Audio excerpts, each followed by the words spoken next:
जीवन में एक सितारा था, माना वो बेहद प्यारा था। वो डूब गया तो डूब गया, अंबर के आनंद को देखो।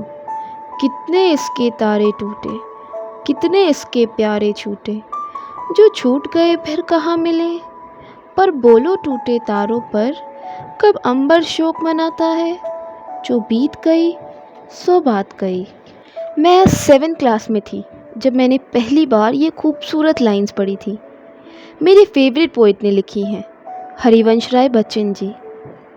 I remember sitting in class so struck by the simplicity of his words as my Hindi teacher unraveled every sentence for us. Let the bygones be bygones. My 13-year-old self learnt a big lesson that day. Don't cry over things. Things go wrong. Learn to face it and move on. This poem became my life motto. In fact, I found myself quoting the words of the poem to my classmates and myself many times. This is one time when my best friend fought with her friend and she was upset because their friendship fell apart. And I remember quoting, जीवन में था वो एक कुसुम, थे उस पे नृत्य निछावर तुम। वो सूख गया तो सूख गया, मधुवन की छाती को देखो। सूखी कितनी इसकी कलियां, मुरझाई कितनी इसकी लड़ियां। जो मुरझाए फिर कहाँ खिले, पर बोलो सूखे फूलों पर कब मधुवन शोक मनाता है। जो बीत गई सो बात गई। My innocent and heartfelt narration to cheer her up did wonders when a massive smile appeared on her face. It really was that simple. जो बीत गई सो बात गई। खैर, थोड़ा वक्त बीता और फिर आया मेरी लाइफ का पहला बड़ा हार्ट ब्रेक। मेरी नानी के घर पर 4 रैबिट्स लाए थे मेरे नाना जी, जिनमें से 2 उन्होंने मुझे और 2 मेरे भाई को गिफ्ट कर दिए। इतनी खुशी हुई थी उस दिन, ऐसा लगा जैसे 2 नए दोस्त अब घर पर साथ रहेंगे। वो इतने क्यूट, छोटे और प्यारे थे कि हमने उनका नाम रखा चिंटू और मिंटू। ऐसे तो मेरे और मेरे भाई के बीच में एग्रीमेंट हुआ था कि चिंटू मेरा रैबिट है और मिंटू उसका रैबिट, पर मैं पूरे वक्त दोनों के साथ स्पेंड करती। उनको खाना खिलाना, नहलाना, पानी पिलाना, हर चीज़ का ख्याल रखती थी। वो दोनों मेरे दोस्त जैसे थे। वो हमेशा मेरी सारी बातें सुनते थे। एक दिन मैं सुबह उठी तो देखा कि चिंटू अपने घर से गायब है। मैंने उसको पूरे घर में ढूंढा, मगर वो कहीं नहीं मिला। मैंने फिर सब घर वालों को उठाया। हमने हर जगह चेक किया, कॉलोनी में पोस्टर भी लगवाया, पर चिंटू ना तो मिला और ना कभी वापस आया। मुझे समझ ही नहीं आया कि क्या हुआ। मेरा सबसे प्यारा दोस्त कहीं खो गया था। कैसा होगा वो? क्या वो ठीक होगा? कहीं उसको कुछ हो तो नहीं गया? क्या किसी ने उसको ढूंढकर खाना खिलाया होगा? काफ़ी दिन निकल गए थे, मगर पता ही नहीं चला कि वो आखिर गया कहाँ। पर नहीं गई तो उसकी याद। अब तक की लाइफ में मुझे इतना बुरा कभी नहीं लगा था।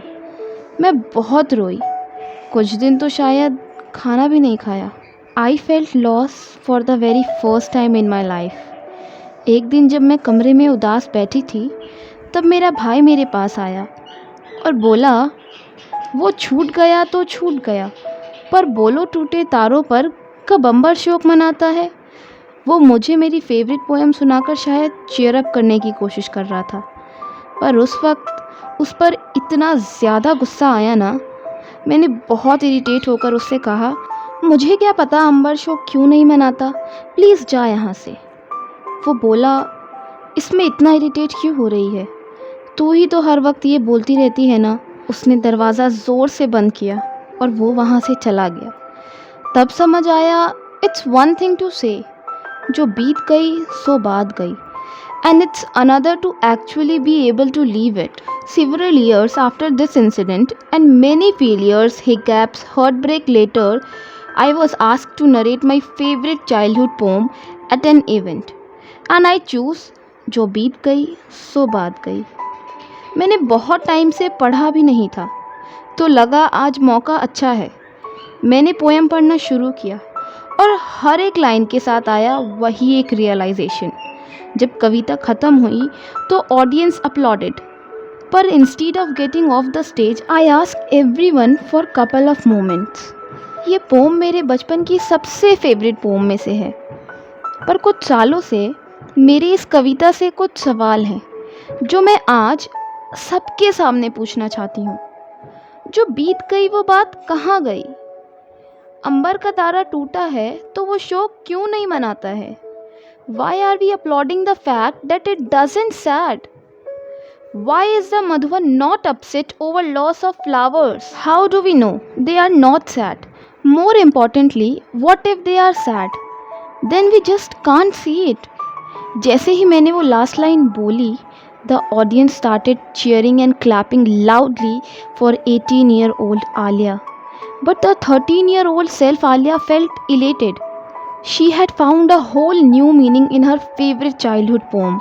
The thing is, over the time, I had realized that happiness is the only destination. It's not the only aim. It's a journey. शायद इसलिए ही कहते हैं ना, the pursuit of happiness. Because it's a constant endeavor. Life comes in equal measure with everything. In some phases, more of something and less of something else. Dealing with the emotions is the way to heal and eventually get to जो बीत गई सो बात गई। क्योंकि अंबर को वो तारा बहुत प्यारा था और उसके टूटने पर अंबर को रोना आएगा ही, है ना? Allow yourself to feel the grief and then accept it and move on. This poem remains one of my favorite poems till date. But as a reminder, I must be allowed to feel and not to be made to feel guilty about how I feel.